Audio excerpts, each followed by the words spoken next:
تحریک خط نبوت میں اکٹھے ہوئے, تحریک نفاذ نظام مصطفیٰ میں اکٹھے ہوئے. دنیا نے دیکھا کہ دنیا کی نظریں مذہبی قیادت پر تھیں, لیکن جس وقت ہم اس جگہ سے علیحدہ ہوئے, کہیں نسل پرستی کی بات ہوئی. میں عرض کر رہا تھا کہ جس وقت کراچی کا زور توڑنے کے لیے تمام تر حربے استعمال کرنے کے باوجود کراچی میں ایم پی ایم کو بنایا گیا, تو انہوں نے جیے مہاجر, تم بھی مہاجر میں بھی مہاجر, جاگ مہاجر جاگ مہاجر. تو اس وقت ہم نے اس کو یہ جواب دیا تھا کہ نسل پرستی, صوبہ پرستی, قومی ذلت, قومی پستی, دین نبی کی بالادستی, کشمیر سمیت چاروں صوبوں کی یکجہتی, لا الہ الا اللہ محمد رسول اللہ, ایک لا الہ الا اللہ محمد رسول اللہ ہے جس پہ پوری قوم اکٹھی ہو سکتی ہے. اور آج میں پھر آج کے قبلہ قاضی صاحب کے اس پروگرام کے توسط سے محترم ہمارے قائد ملی یکجہتی کونسل کے مرکزی ناظم اعلیٰ محترم لیاقت بلوچ صاحب کے توسط سے پورے قیادت کو یہ پیغام دوں گا کہ آج اگر ہم اکٹھے نہ ہوئے, آج قیادت اکٹھی نہ ہوئی, تو پھر شاید اس سے بہتر موقع کوئی نہیں ملے گا.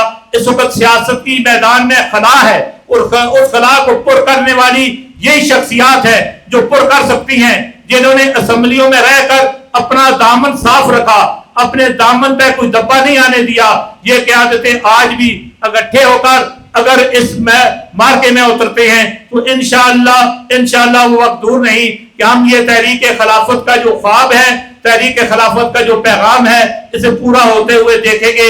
تو حضرات محترم, دعا ہے کہ رب کائنات ہمیں سن سنا کے عمل کی توفیق کاملہ عطا فرمائے. اور ہمارے جو قائدین تشریف لائے ہیں, ابھی پیر سید عتیق الرحمان شاہ صاحب کا خطاب ہوگا, اور دوسری نشست میں ہمارے آج کے مہمان خصوصی ہمارے مذہبی قوتوں کے قائد, مذہبی قوتوں کے رہنما محترم لیاقت بلوچ صاحب کا خصوصی خطاب ہوگا.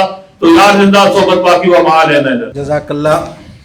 یہ تھے مخدوم محترم جناب پیر سید احمد صاحب نقشبندی, نائب صدر جمعیت علماء پاکستان مولانا شاہ احمد نورانی رحمہ اللہ, جو اپنے خیالات کا اظہار فرما رہے تھے اور بتلا رہے تھے کہ ہمارے مخالفین کو اس بات کا بخوبی اندازہ ہے کہ جب تک یہ مذہبی قیادتیں آپس میں منتشر اور متفرق رہیں گی, تب تک ہم سیکولرزم اور جو دیگر باطل نظام ہیں ان کی بالادستی قائم رکھنے میں کامیاب رہیں گے. اور جس دن یہ مذہبی قوتیں متحد اور متفق ہو گئیں, اس دن ہمیں میدان چھوڑ کر بھاگنا پڑے گا. اس لیے وہ کوئی موقع ایسا نہیں جانے دیتے جب وہ ریشہ دوانیاں, رخنہ اندازیاں مذہبی جماعتوں کے اندر پیدا کرنے کی کوشش نہ کریں.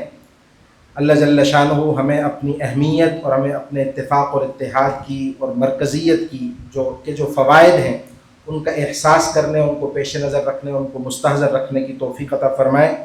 حضرت پیر صاحب کے بیان کے دوران مرکزی نائب امیر جماعت اسلامی پاکستان جناب لیاقت بلوچ صاحب دامت فیوزہم, جو ملی یکجہتی کونسل کے جنرل سیکرٹری بھی ہیں, وہ, اور اسی طریقے سے رہنما جماعت اسلامی پروفیسر وقاص خان صاحب جو ضلعی نائب امیر بھی ہیں جماعت اسلامی ضلع راولپنڈی کے, وہ اور ان کے رفقاء ہماری آج کی اس بزم کا محفل کا حصہ بنے.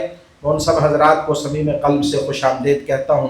اور آج کے اس عصر تا مغرب منعقد ہونے والے سیشن کے مہمان خصوصی صدر نشین جناب مولانا عتیق الرحمان شاہ صاحب شاہ محمدی زیدہ مجدہ سے گزارش کروں گا, جو مرکزی سینئر نائب ناظم اعلیٰ ہیں جمعیت اہل حدیث پاکستان کے, کہ وہ تشریف لائیں اور کلمات صدارت اور آج کی اس محفل کے حوالے سے اپنے قیمتی خیالات کا اظہار فرمائیں. مولانا عتیق الرحمان شاہ محمدی, مرکزی نائب ناظم اعلیٰ جمعیت اہل حدیث پاکستان. السلام علیکم ورحمۃ اللہ وبرکاتہ. الحمدللہ وحدہ والصلاة والسلام علی من لا نبی بعدہ. اما بعد فاعوذ باللہ السمیع العلیم من الشیطان الرجیم. بسم اللہ الرحمن الرحیم. وَإِذْ قَالَ رَبُّكَ لِلْمَلَائِكَةِ إِنِّي جَاعِلٌ فِي الْأَرْضِ خَلِيفَةً. اللهم صل على محمد وعلى آل محمد كما صليت على إبراهيم وعلى آل إبراهيم إنك حميد مجيد. اللهم بارك على محمد وعلى آل محمد كما باركت على إبراهيم وعلى آل إبراهيم إنك حميد مجيد. سبحانك لا علم لنا إلا ما علمتنا إنك أنت العليم الحكيم. اللهم انفعنا بما علمتنا وعلمنا ما ينفعنا وزدنا علما.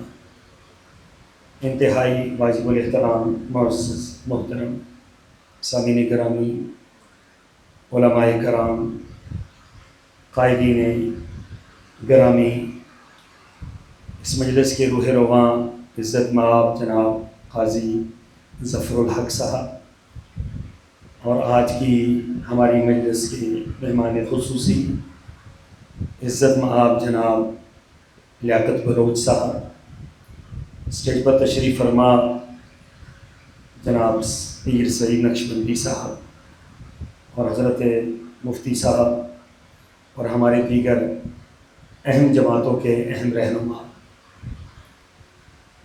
بہت ہی اہم موضوع پر قاضی صاحب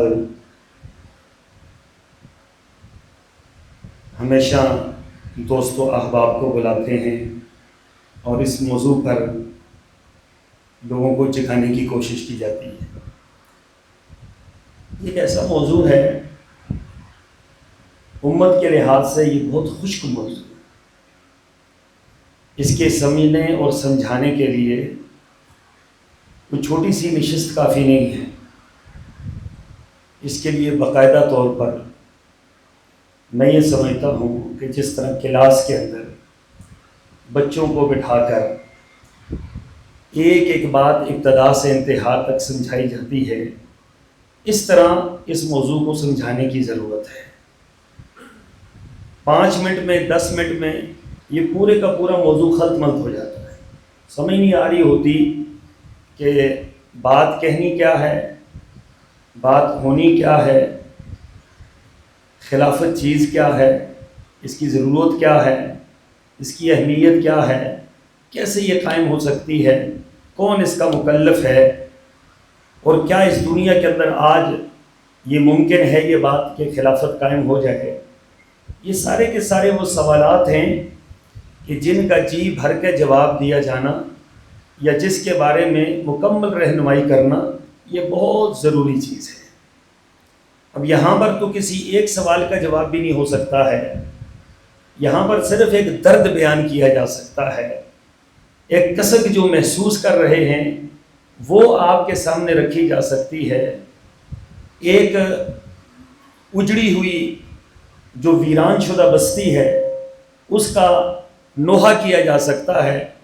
باقی تو بات کرنی یا اس کے بارے میں پوری آگاہی یہ بہت مشکل کام ہے.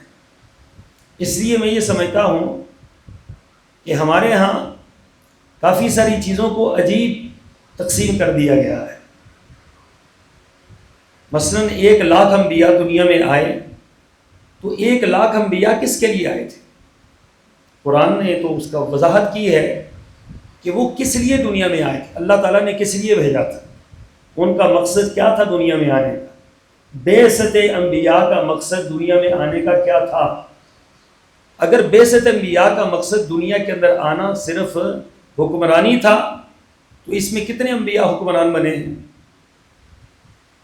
آپ دیکھ لیں، انبیاء کی تاریخ اٹھا کر دیکھیں، 1 لاکھ سے زیادہ انبیاء وہ دنیا کے اندر تشریف لائے، ان کے اندر خلیفہ کتنے تھے؟ تو آپ کو سمجھ آ جائے گی کہ اس کا مطلب یہ ہے کہ خلیفہ تو 2-3 ہی تھے، تو باقی کیا تھے؟ باقی کیا دعوت دے رہے تھے دنیا کو؟ باقی کامیاب ہوئے یا نعوذ باللہ من ذالک کا ناکام ہو کے دنیا سے چلے گئے؟ نبی ناکام نہیں ہوتا، نبی تو کامیاب ہوتا ہے. نبی ساری دنیا میں سب سے بڑھ کر کامیاب ہوتا ہے.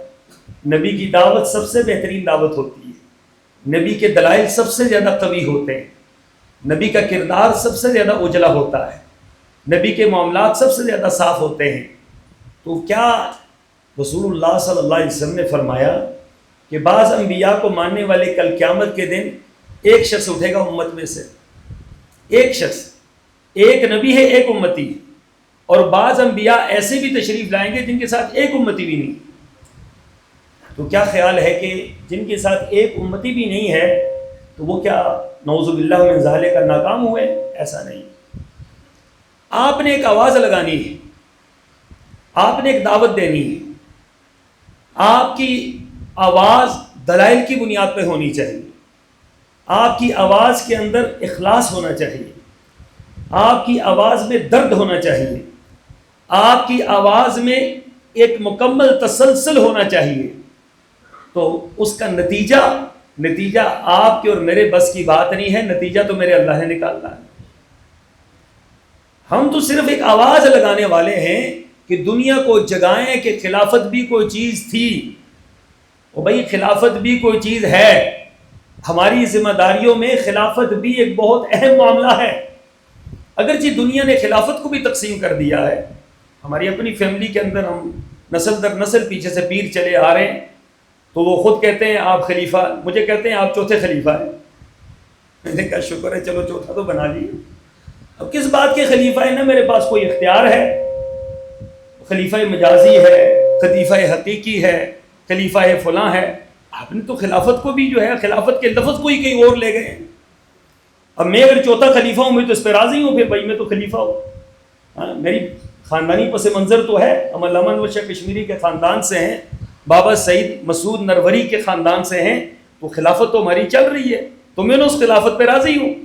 لیکن وہ کیا خلافت ہے کہ جس کے اندر میرا اقتدار میرے اپنے جسم پر بھی نہیں نافذ، میرا اقتدار میرے گھر پر بھی نہیں نافذ، میرے اقتدار یا میرا اختیار میرے محلے پر نہیں ہے، میرے لوگوں پر نہیں ہے.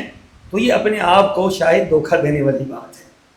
ہم نے خلافت کے لفظ کو نا بہت عجیب و غریب لفظ یہ قرار دیا ہے. پھر یہ بھی دیکھیں کہ ہمارے ہاں یہ بھی آواز اٹھی ہے کہ خلافت ایک فرسودہ نظام تھا، نعوذ باللہ وہ ختم ہو گیا، اب تو جدید نظام آ رہے. تو آپ دیکھ لیں کہ کچھ عرصہ پہلے تک پاکستان بننے کے بعد علماء کی دو آراء تھیں. ایک رائے یہ تھی کہ جمہوریت یہ اسلام کے ساتھ میل نہیں کھاتی، اور ایک یہ تھا کہ نہیں، جمہوریت اسلام ہی کا تھوڑا موٹا، اس کو آپ تھوڑا بہت چینج کر کے یہ اسلام ہی کا ایک حصہ ہے. تو کیا آپ نہیں کہتے کہ اس میں اختلاف موجود نہیں ہے؟ علماء کرام کی دو آراء تو اس میں موجود ہے. وہ چیز جمہوری اسی نظام کو، جو جمہوری آپ کا نظام مروج ہے، اسی ہی کو اسلام کا عکس قرار دیتے ہیں. کچھ عرصہ پہلے تک ہمارے ہی یہاں پر ایک نعرہ لگتا تھا کہ جمہوریت کفر ہے، کافرانہ نظام ہے، اور آج وہی پہ نعرہ لگ رہا ہے کہ جمہوریت عین اسلام ہے. تو آپ نے ایک 10 سال کے اندر اسی کو کافر اور اسی کو مسلمان کر کے آپ نے رکھ دیا. تو بتلائیں نا کہ لوگ کیا کریں گے بیچارے؟ لوگ اس آپ کے موقف کو مانیں گے یا آج آپ کے موقف کو مانیں گے؟ اب کیا نظام دینا چاہتے ہیں؟ ابھی آپ یقین جانیں، میں بنگلہ دیش سے ہو کر آیا ہوں، تو مجھے انہوں نے یہ کہا ہے کہ ہمیں تو یہ لگتا ہے کہ جس طریقے سے اسلام کا کوئی سیاسی نظام ہے ہی نہیں. تو بات تو یہی سمجھ آتی ہے کہ اسلام کا سیاسی نظام ہے تو پھر اس کو پیش کیوں نہیں کیا جا رہا؟ وہ کون سا سیاسی نظام ہے؟ اچھا، اگر آپ اب خلافت کی بات کرتے ہیں تو پھر اس کا مطلب ہے کچھ عرصہ پہلے خلافت قائم ہوئی تھی، کہاں پر؟ بغداد کے اندر. وہ ایک بندہ اٹھا، نہ اس کا کوئی پس منظر نہ کوئی بات، چند بندوں کو ساتھ لگایا، اس نے خلیفہ کا نعرہ لگا دیا، اور اس نے سنی مسلمانوں کا وہ حشر کیا کہ وہ دیکھنے والا تھا. خون میں نہلا دیا پورے بغداد کو، اور شام تک اس کی جو نحوست تھی شام تک گئی وہاں تک. اور کتنے ہزاروں مسلمان ایک خلیفہ کے نام پر قتل کر دیے گئے. ابھی آپ جب خلافت کی بات کرتے ہیں تو شاید کئی قوتیں آپ کو غور سے دیکھیں گی کہ یہ کیا کہنے چلے ہیں، یہ کیا کرنے چلے ہیں. اس لفظ کو بدنام کیا گیا ہے، اس لفظ کو تاریکی میں ڈال دیا گیا ہے، اس لفظ کو دہشت کا ایک نشان بنا دیا گیا ہے، اس لفظ کو بغاوت کا ایک جملہ بنا دیا گیا ہے.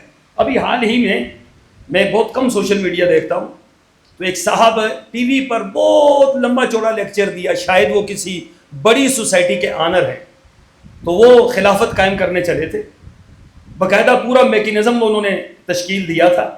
اس کے لیے پورا بیٹھ کر انہوں نے ٹی وی کے اوپر 2 سے 2.5 گھنٹے لوگوں کی مغز ماری کی. میں نے بھی 5-10 منٹ ان کے خطاب کو سنا. تو انہوں نے پورا میکینزم بنایا ہوا تھا کہ خلافت ہی قائم ہوگی. اب وہ خلیفہ صاحب غائب ہو گئے کچھ دنوں سے. وہ خلیفہ ہیں کدھر ہے پتہ ہی کوئی نہیں ہے، کہ جنہوں نے کل نعرہ لگایا آج وہ خلیفہ ہی غائب ہو گیا. بھئی بات یہ ہے، گزارش یہ ہے کہ میں اس بات کا قائل ہوں کہ میرے قائدین بیٹھے ہوں تو بات وہی کریں، کیونکہ چھوٹا منہ بڑی بات اچھی بات نہیں ہوتی۔ حضرت تشریف فرما ہیں جو عرصہ دراز سے ہماری قیادت کر رہے ہیں، لیاقت بلوچ صاحب، لیکن یہ ہمارا ایک درد ہے کہ ہم ابھی تک سمجھ نہیں پائے کہ خلافت ہے کیا چیز۔ ہم خلافت کے ساتھ شاید کھیل رہے ہیں، ہم خود خلافت کو اچھے طریقے سے نہیں سمجھ پا رہے کہ یہ مسئلہ کیا ہے۔ بنیادی طور پر دیکھیں، اللہ تبارک و تعالیٰ نے جب انسان کو بنایا تھا تو انسان کو بنانے سے پہلے اللہ نے یہ لفظ استعمال کیا تھا، انی جاعل فی الارض خلیفہ۔ آپ کو تو بطور بنایا ہی، تخلیق ہی بطور خلیفہ کی ہوئی، انسان بطور خلیفہ ہی کی تخلیق ہوا۔ اب وہ خلافت کیا ہے، یہ ایک لمبا چوڑا موضوع ہے، اس کو میں چھیڑ دوں تو شاید مغرب بھی اسی میں ہو اور عشاء بھی اسی میں ہی ہو۔ وہ کچھ دلائل تو ہم ویسے ہی اکٹھے کر کے لے آئے تھے، لیکن شومی قسمت کے راہ بند تھا اور ہم لیٹ پہنچے۔ تو میں یہ گزارش کروں گا کہ خلافت کا بار ہمارے کندھوں کے اوپر ہے اور یہ بہت بڑا بار ہے۔ ہم اگر اس نظام پر راضی ہو جائیں گے جو نظام مروج ہے، تو پھر آپ سمجھ لیں کہ آپ کل اللہ تعالیٰ کے ہاں جواب دہ ہوں گے کہ کیا یہ نظام مکمل اسلامی نظام تھا، کہ جس مکمل اسلامی نظام کے اندر، جس کو ہم سمجھ رہے ہیں، اس کے اندر نظام معیشت موجود نہیں ہے۔ نظام معیشت آپ کا سودی نظام ہے، اور نظام تعلیم آپ کا لاڈ میں کالے کا نظام ہے، اور نظام حکومت آپ کا مغربی نظام حکومت ہے۔ تو بتلائیے کہ یہ نظام، اس کو آپ کانٹ چھانٹ کے یا دلائل کی روشنی میں اس کو آپ اسلامی بنا سکتے ہیں؟ ٹھیک ہے، وقتی طور پر ہم اور آپ اس نظام پر راضی ہو سکتے ہیں، کیوں؟ ہم یہ سمجھتے ہیں اس کا متبادل کوئی نہیں ہے، لیکن متبادل کے بارے میں سوچنا کس کی ضرورت ہے؟ اس کے بارے میں بات کون کرے گا؟ اس کے بارے میں لوگوں کو جگائے گا کون؟ اگر آپ اس لفظ خلافت کو بھلا بیٹھیں گے تو میں یہ سمجھتا ہوں بہت بڑا آپ نقصان کریں گے۔ کیوں کہ جب خلافت عثمانیہ کا سقوط ہوا ہے تو جس طرح مولانا فرما رہے تھے کہ باقاعدہ طور پر لکھا گیا تھا، ان کو کیا پریشانی تھی خلافت سے؟ خلافت کا سب سے بڑا فائدہ یہ ہوتا ہے کہ پوری امت ایک جگہ پر ہوتی ہے اور ایک بندے کے ماتحت ہوتی ہے، پوری دنیا ایک طرف۔ خلافت عثمانیہ ٹوٹی پھوٹی خلافت تھی، بالکل کمزور خلافت تھی، لیکن اس کے اثرات کیا تھے کہ پوری دنیا کے اندر کفار کامتے تھے اس خلافت کی وجہ سے۔ اگرچہ بہت کمزور تھی، لیکن کمزور بھی اتنی طاقتور ہوتی ہے خلافت اتنی۔ آپ دیکھیں نا دنیا کے اندر کتنے مسلمان ملک ہیں، 57 اسلامی ممالک ہیں، 57 اسلامی ممالک کی آواز کے اندر قوت کیوں نہیں ہے؟ اس لیے نہیں ہے، اکٹھے نہیں ہیں۔ اب مولانا کہتے ہیں میر صاحب کہ ہم سارے جو ہیں اکٹھے ہیں۔ بھائی ہم سارے اکٹھے ہیں تو کیا پس منظر میں تھوڑا سا جائیں تو توحید کے معاملے میں، ٹھیک ہے، نماز کے معاملے میں، زکوٰۃ حج کے معاملے میں اور اسلامی بینکاری کے معاملے میں ہر مسئلے میں علماء کرام کا اختلاف نہیں، شدید ترین اختلاف علماء کرام کا۔ خلیفہ کا فائدہ یہ ہوتا ہے کہ فیصلہ خلیفہ کرتا ہے اور اللہ کے حکم کے مطابق کرتا ہے، ہر ایک کو ماننی پڑتی ہے۔ یہاں آپ کچھ مان رہے کچھ نہیں مان رہے، آپ کی بات میں نہیں مانتا، میری آپ نہیں مانتے۔ آپ اسلامی بینکاری کو درست سمجھتے ہیں، میں اس کو غلط سمجھتا ہوں، میں اس کو کھلواڑ سمجھتا ہوں اسلام کے ساتھ، میں اس کو اسلام کے نام پر بدنما داغ سمجھتا ہوں۔ اس کو میں یہ کہتا ہوں کہ اسلام کے نام پر کتنا بڑا دھوکہ دیا جا رہا ہے کہ 70 سال ہم نے ایک نظام کے خلاف آواز اٹھائی ہے، آج یہ کہا جا رہا ہے یہی بینک اسلامی بینک ہے۔ ٹرائبل ایریا میں آپ جائیں، آپ کے ہر علاقے میں لکھا ہوا ہے نیشنل بینک اسلامی بینکاری، حبیب بینک اسلامی بینک، فلاں بینک اسلامی بینک، تو بس بینک ہے اوپر اسلامی لکھ دیا ہے تو بات تو ختم ہو گئی، تو یہی اسلامی ہے۔ اسی طریقے سے کچھ عرصے کے بعد مجھے شک پڑ رہا ہے، اللہ نہ کرے یہ بات پوری ہو، کچھ عرصے کے بعد آپ کے وزیر اعظم کو خلیفہ اسلامی کہا جائے گا، تو بس یہی خلافت ہے، پھر راضی رہیں اس پر۔ تو بھائی بڑی غور و فکر کی بات ہے، یہ بڑا سنجیدہ موضوع ہے اور بہت اہم ترین موضوع ہے، بہت حساس موضوع ہے۔ اس کو آپ جب چھیڑیں گے تو کافی سارے عقدے کھلیں گے، کافی سارے خوبصورت چہروں سے نقاب اتریں گے، کافی سارے نظام جو ہیں وہ آپ کو اپنے پاؤں کے نیچے روندنے پڑیں گے، اپنے بھی مفادات آپ کو پیچھے کرنے پڑیں گے، اور پھر قرآن و سنت کو سامنے رکھ کر قرآن و سنت کے آئینے کے مطابق، اللہ اور اس کے رسول کے احکامات کے مطابق آپ کو خلافت کے راستے پر چلنا پڑے گا. اور میں یہ سمجھتا ہوں اس راستے کی طرف چلنا تو آپ کا کام ہے، آگے کامیاب کرنا یہ میرے اللہ کا کام ہے.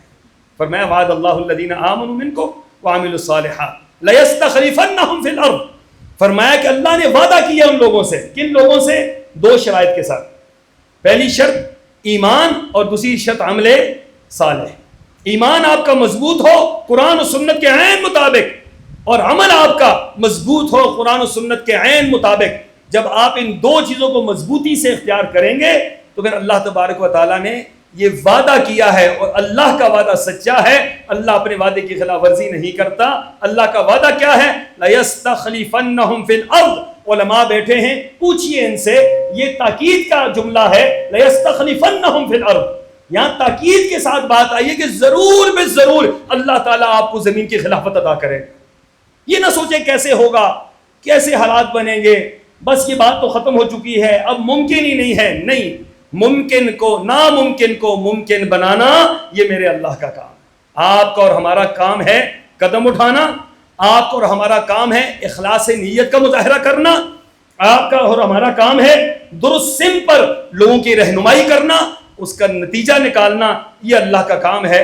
ہماری زندگی میں نکلے یا نہ نکلے، میں نہیں سمجھتا کہ آج جو آواز یہاں پر قاضی ظفر الحق صاحب نے اٹھائی ہے تو شاید کسی کا خیال ہوگا کہ قاضی صاحب خلیفہ بننا چاہ رہے ہوں گے. تو قاضی صاحب کیوں نہیں بن رہے؟ ٹھیک ہے، انہوں نے پہلے کہہ دیا لا حول ولا قوت الا باللہ. تو اس کا معنی یہ ہے کہ یہ ایک آواز لگا رہے ہیں، وہ جو بھولا ہوا سبق ہے یاد دلا رہے ہیں کہ آپ کا ایک اہم سبق ہے بھائی، ایک اہم موضوع آپ کا چھوٹ گیا ہے، ایک اہم ترین چیز آپ کی زندگی سے محو ہو چکی ہے، آپ کے دل اور دماغ سے نکل چکی ہے، آپ اس کو بھلا چکے ہیں. اس چیز کو یاد کروانے کی محنت ہے، جد و جہد ہے. شاید یہ آج ایک آواز کمزور آواز ہے، لیکن کل یہ طاقتور بنے گی، پرسوں اس کا نتیجہ نکلے گا، اور ترسوں اس کا سارا ایک معاملہ سامنے آئے گا. مجھے یقین ہے انشاءاللہ العزیز ہے رسول اللہ صلی اللہ علیہ وسلم کی احادیث کی روشنی میں یہ خلافت منہاج النبوہ قائم ہوگی، اور قرب قیامت میں پوری دنیا کے مسلمان اکٹھے ہوں گے، اور پھر حضرت عیسیٰ علیہ السلام کا نزول ہوگا، مسلمان جہاد کریں گے، اور پھر اسی خلافت کے جو ثمرات ہیں جو پہلے مسلمانوں نے دیکھے بعد میں بھی مسلمان دیکھیں گے. میری دعا ہے کہ اللہ تبارک و تعالیٰ جو یہ ادنا سی کوشش ہے قاضی صاحب کی، آپ تمام احباب کی، اللہ اپنی بارگاہ میں قبول فرمائے، اور اللہ تعالیٰ ہمیں صحیح معنوں میں خلافت منہاج النبوہ کو سمجھ کر اس کے صحیح رخ پر محنت کرنے کی اللہ تعالیٰ توفیق عطا فرمائے. میں حضرت قاضی صاحب سے گزارش کروں گا، قاضی صاحب یہ بہت لمبا موضوع ہے، میں اس موضوع پر خاص مقالہ میں نے لکھا تھا کسی زمانے میں، اور وہ مقالہ منظور بھی ہوا تھا اسلامی یونیورسٹی سے، ایم فل کا وہ مقالہ تھا، اور مقالہ ہی خلافت اسلامیہ کے حوالے سے تھا. تو میری اس پر کافی ساری ایک دسترس موجود ہے، لیکن وقت جو ہے وہ تنگی داماں کا شکوہ کر رہا ہے. شاید کئی لوگوں کا روزہ بھی ہو اور اذان بھی ہو چکی ہے، تو انشاءاللہ العزیز زندگی رہی تو اس موضوع پر پھر کبھی ہم بیان کرنے کی کوشش کریں گے، اور کچھ خاص بات آپ سے انشاءاللہ کریں گے. اور وہ باتیں اس ملک کی بغاوت میں نہیں، یاد رکھے خلافت جو ہے یہ بغاوت سکھاتی ہی نہیں. بعض لوگ لفظ خلافت سے بغاوت کو نکالتے ہیں، یہ خلافت بغاوت نہیں ہے. دنیا کے اندر واحد یہ خلیفہ کا نظام ہے جس کے اندر اطاعت ہی اطاعت ہے، اس کے اندر نکلنے کا راستہ کوئی بھی نہیں. باقی ہر نظام کے اندر بغاوت موجود ہے، خلافت کے اندر بغاوت نہیں ہے. خلافت کے اندر تو حکم کی تعمیل ہے، حکم کو ماننا ہے. اس لیے بہترین دنیا کا نظام وہ یہی ہے. اللہ تبارک و تعالیٰ اس کے لیے ہمیں کوشش اور محنت کرنے کی توفیق عطا فرمائے، اور اس آواز کو اللہ تعالیٰ توانا بنا دے. وآخر دعوانا ان الحمدللہ رب العالمین. جزاکم اللہ. یہ تھے جی پیر مولانا عتیق الرحمن شاہ صاحب محمدی حفظہ اللہ، جو سینئر نائب ناظم اعلیٰ ہیں مرکزی جمعیت اہل حدیث کے. وہ اپنے خیالات کا اظہار فرما رہے تھے. نماز مغرب کا وقت ہو چکا ہے. عاشورہ محرم کے حوالے سے آج 9 محرم کو بعض احباب نے روزہ رکھا ہوگا، ان کے لیے کارنر پر افطاری کا انتظام موجود ہے. وہ افطاری کی کھجوریں وہاں سے لے کر روزہ افطار کر سکتے ہیں. اس کے بعد سب ساتھیوں سے گزارش ہے کے ساتھ جامع مسجد تحریک محنت ہے، وہاں تشریف لے جائیں، نماز مغرب ادا فرمائیں. نماز مغرب کے بعد انشاءاللہ ہمارا دوسرے سیشن کا آغاز ہوگا، اور انشاءاللہ سب ساتھیوں سے گزارش ہے کہ وہ دوسرے سیشن میں بھی بھرپور شرکت